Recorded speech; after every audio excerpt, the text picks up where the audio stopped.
What's up everyone, welcome to today's video. Welcome to the Video Game Fight School channel. Thank you very much for tuning in. Should Gotham Knights have even been made?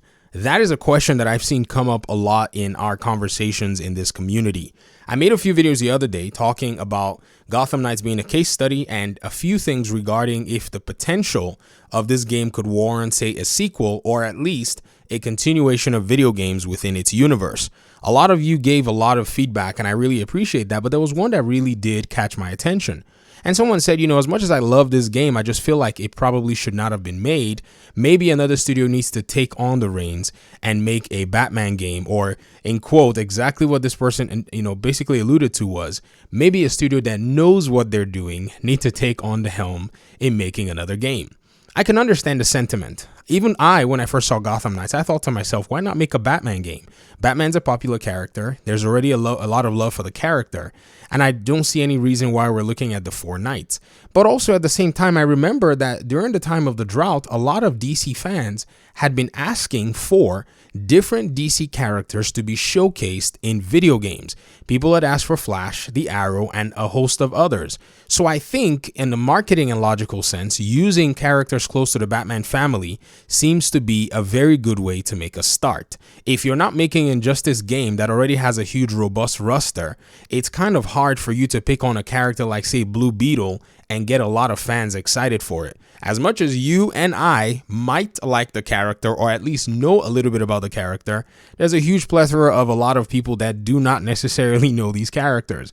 Think about the Avengers generation, the generation who grew up on the movie Avengers. Most of them don't even know DC heroes because they weren't necessarily exposed to a huge cinematic side of the DC heroes. At the time that the Avengers movie had come out and popularized superhero movies for this new generation, what we had on the blocks was the Dark Knight series. So you can see how playing it safe was probably a motivation to make a game close to the Batman family. But that's not necessarily all that I want to go ahead and point out in this particular video today. So in my conversations over the past, before Gotham Knights came out, I made a video on June the 7th, 2022. In that video, I was asking the question, what is Warner Brothers Montreal's next project? Did they have anything in the works after Gotham Knights? Because there had been talk and rumors in the past that Warner Brothers Montreal was working on a Superman game. And this was actually mentioned in a 2015 IGN Fix It or something like that. I think that's what they called the news thing, that they actually talked about rumors or whatever it is.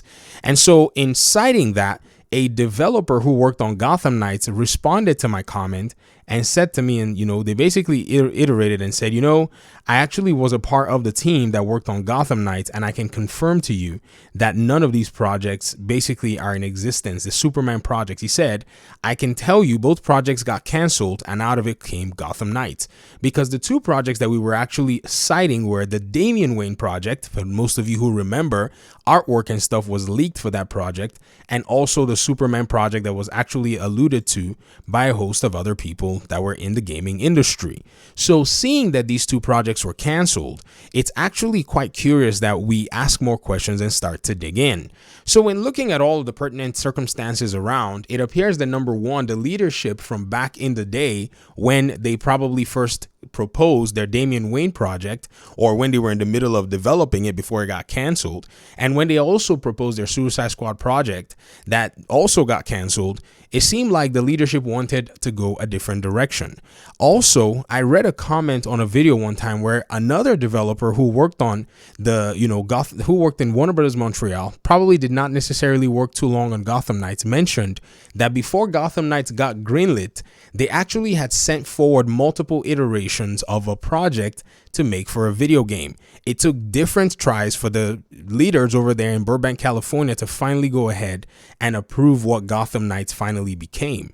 Looking at all of these stories, I have to commend Warner Brothers Games Montreal for their persistence, and for those who basically stuck it out from all the project cancellations all the way through Gotham Knights release. There are a few of them that have been in that studio that long.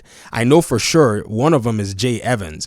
If you look at Jay Evans's resume, you will notice that he's actually a character artist that worked on a Cold Heart DLC from Batman Arkham Origins. And there are a few others, I'm sure, that probably maintained their position in the studios, maybe climbed up the ranks and just continued to do their thing until they eventually got to see a project completed within a studio that already was somewhat of an underdog, and number two, had received multiple project cancellations, even to the point of getting their own project or a project with the same name transferred over to Rocksteady to make a game over. So I think Warner Brothers Games Montreal has done the very best that they can from a studio perspective, where your bosses have already given you a mandate. To see a lot of the internet's conversation, and this is not a slight at the commenter who actually made this comment, I'm just pointing out to other characters far and wide and their misunderstanding or lack of understanding as to how all of this has played out surrounding this game is actually, in a sense, quite strange, because most times gamers are actually very well versed with history and surrounding knowledge about things. I think a simplistic mind and a simplistic way of looking at things, to me, is now very false and pretentious, because the news, the hype, the conversations, and the stories are always out there. When Slickmoth was actively making a lot of YouTube videos surrounding the Batman games and the cancellations of these Damian Wayne projects and even the Suicide Squad projects, a lot of us were in the community looking at all of that. In fact, at that time, I had recently started the Video Game Fight School channel. No one knew who the heck I was, but I was following and learning from all of the folk who were veterans in this community who were talking about the subject matter. So I'm kind of shocked that that context was missed out for a lot of people. Admittedly, some other people saw Batman or saw Bat Family, Robin, and Batgirl, and they just jumped into the conversation, not really knowing what in the world was going on. So I think Gotham Knights, being something where they had canceled multiple games, and out of all of that coming this game over the course of years, to me, is actually a big feat in itself. But here's one thing: nobody really cares at the end of the day, right? As long as you maybe make a game that they like or not make a game that they like, that's all that matters. But actually, I do care. I'm actually tired of the very simplistic mindset of looking at a lot of the products that I love. I want to know a little bit more about these things. I want to actually dig deeper. And so I think that's probably why I'm on this tirade, to basically inform and just kind of get everybody tuned in to what the exact details could possibly have been from the best of the information that we actually have. Because if we continue this very simplistic mindset, eventually a lot of people are going to grow so cynical, they're going to find it hard to even enjoy a project, or at the very least appreciate a project that actually is laid out for them. So this is pretty much what I wanted to talk about in this video. I wanted to hear your thoughts in the comment section. I know that the conversation right now is probably going on with, the other superhero games and so on and so forth, but Gotham Knights is probably one of the more fortunate stories out there. Think about all the other video game cancellations of your favorite video games that have been in the market that never made it out. Think about even studios that were making your favorite video game that somewhere along the line, the studio got sold off or the project got canceled. Hey, I'm looking at you, Knights of the Old Republic remake. Talk to y'all in another video. Peace out.